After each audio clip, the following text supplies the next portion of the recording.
Some of our remote viewers have concluded that yes, it's going to happen this time. That we and it will be on the same side of the sun at the same time. And if the remote viewer, and they're getting their information from ETs, from sources within the U.S. government that tell me that yes, they are deeply concerned about it, and they're worried sick about it, and they don't know what to do about it. What could the government or anyone else tell you? What could they say to you? Would they tell you that grab your hat, dig a hole, hang on? He says, oh, it seems to be a rather nice planet, and we know about it, and all we need to do is name it. And then bless his heart, you know, he'd never had a heart problem, but within a year he was dead with a heart attack. Incredible race of humans. Does have a future. And it is in the stars. Mm-hmm. And we are going out there to reclaim our rightful place.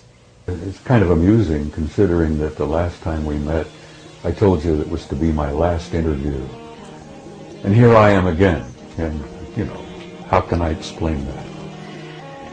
We have gotten the most incredible response to your interview. I have to say, it's actually been the most popular of all of our interviews. And I think there's a reason for that. Well, thank you. I think that in many ways you put yourself on the line, and you actually embody the curiosity that was like rampant in all of us. And you did it at a time when, and in the military no less, and you broke rules and you kind of stuck it out, and you're just, I don't know, a one-man disclosure project as far as I'm concerned. Well, thank you, Carrie. That's very kind of you to say that. But let me explain something. I was a normal human being for a big portion of my life. You know, I was a career military and no-nonsense kind. I wore a crew cut.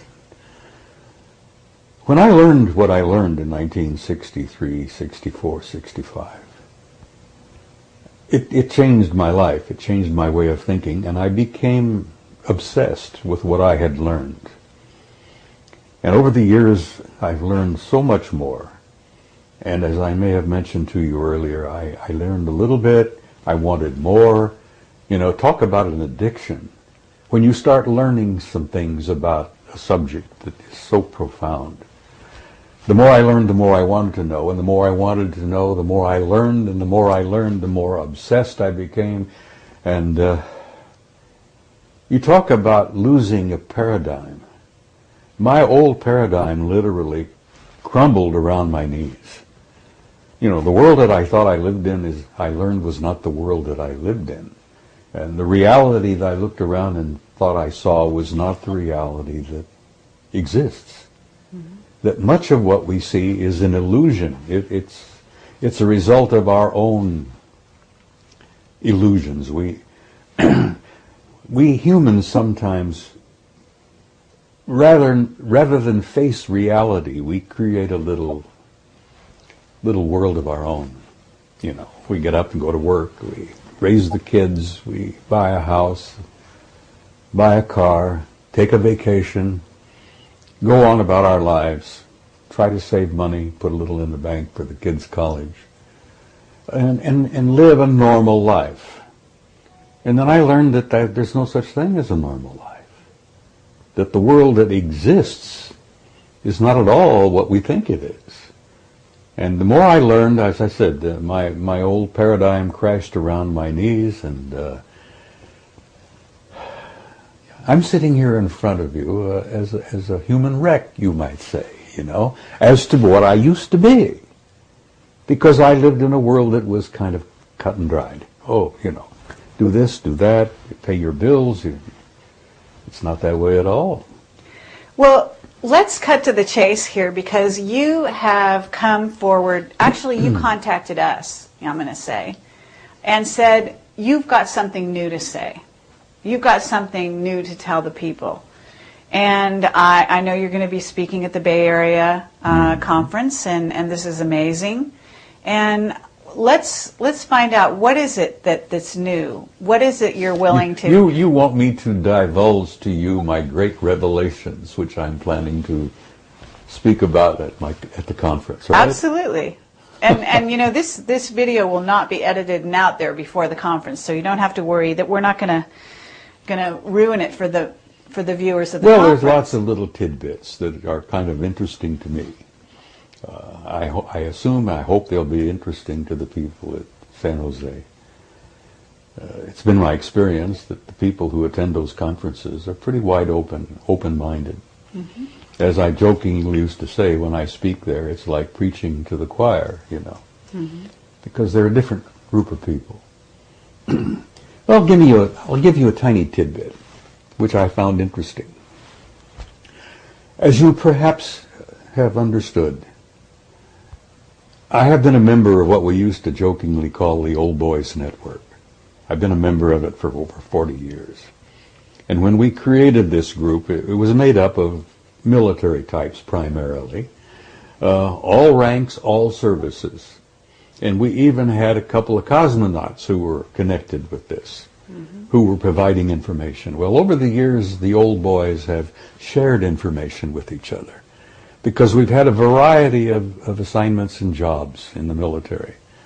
We had a couple of admirals, we had a general, we had 2 cosmonauts, we have innumerable colonels and command sergeant majors and people from all walks everywhere who provided information we used to share with each other.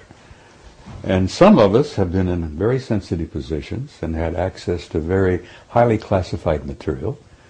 And we've been very open about sharing that with others, which kind of kept us going for a long, long time. There aren't a hell of a lot of us left. The last time originally there was roughly about 150 members of this group. Mm-hmm. And today there's probably not more than a dozen left. We lost a good one. Graham Bethune died here about a year ago. And Graham was a retired Navy commander who was a dear man, who had some very sensitive information he used to share with others. But as I point out, we shared among ourselves. And then a few of us who came out blatantly, purposely, and started sharing what we had learned with the public. Frankly, I never thought I was going to get away with it. I thought they were going to stamp on me and, eliminate me or whatever. There was even rumors, for God's sake, that they were going to call me back to active duty and court-martial me. I'm going to be 80 at my next birthday, so I don't think they want to call me back to active duty. I could have an accident, but I think why I'm getting away with what I'm getting away with, so to speak, where I'm releasing bits and pieces of this cover-up, is that there's somebody back there somewhere who wants me to do what I'm doing, or I would not have been able to do this. But let me give you a tiny tidbit of bits and pieces that come from the Old Boys Network. There is an organization called the National Reconnaissance Office. You've probably heard of them. Absolutely. A very super secret group. Super secret group among super secret groups. God, we've got so damn many groups now. As I used to jokingly say, when poor old Ike left office, he tried to tell us about the military-industrial complex. Well, it's a triad now. It's not just the military and industry. Mm-hmm. It's the national security agencies as well.